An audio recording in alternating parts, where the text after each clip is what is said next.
อย่าหนักใจเด้อถ้าเจอทางไปให้บอก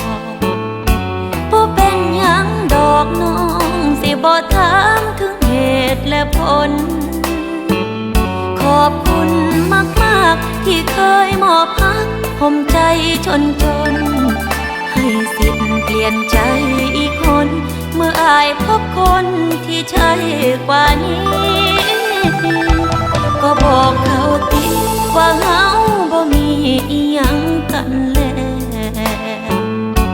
บ่ต้องอ้อนแอวให้เพื่อนช่วยเคลียร์หนทางเดินนี้